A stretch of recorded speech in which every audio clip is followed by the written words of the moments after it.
दिशो जगी नतेभ्यः सर्वदा भक्त्या चण्डिके दुरितापहे रूपं देहि जयं देहि यशो देहि दिशो जगी सुवभ्यो भक्तिपूर्वं त्वां चण्डिके व्याधिनाशिनी रूपं देहि जयं देहि यशो देहि दिशो जगी चण्डिके सततं ये त्वाम् अर्चयन्तीह भक्तितः रूपं देहि जयं देहि यशो देहि दिशो जगी देहि सौभाग्यमारोग्यं देहि मे परमं सुखम् रूपं देहि जयं देहि यशो देहि दिशो जगी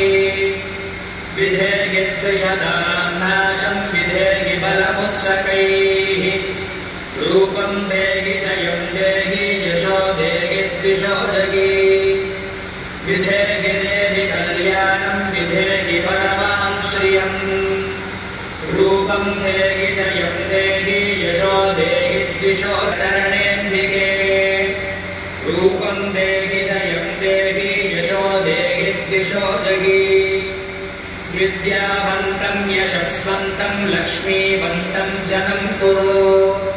रूपं देहि जयं देहि यशो देहि दिशो जगी प्रचण्डदैत्यदत्पघ्ने चण्डिके प्रणताय मे रूपं देहि जयं देहि यशो देहि दिशो जगी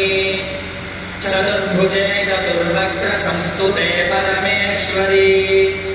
रूपे दिशो जगी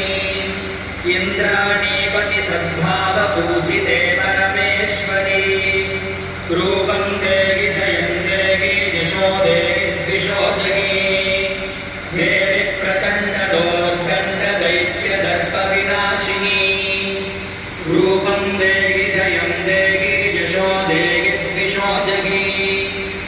देवि भक्तजनोद्दामदत्तानन्दोदयेऽम्बिके रूपं देहि जयं देहि यशो देहि दिशो जगी पत्नीं मनोरमां देहि मनोवृत्तानुसारिणी तारिणीं दुर्गसंसारसागरस्य कुलोद्भवा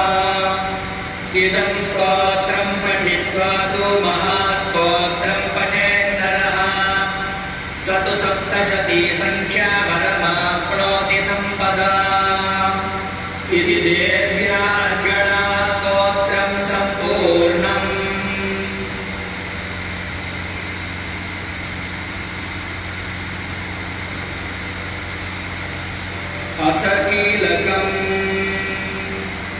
अथ कीलकस्तोत्रम् ॐ अस्य श्रीकीलकमन्त्रस्य शिवऋषिः अनुष्टुप् छन्दः श्रीमहासरस्वती देव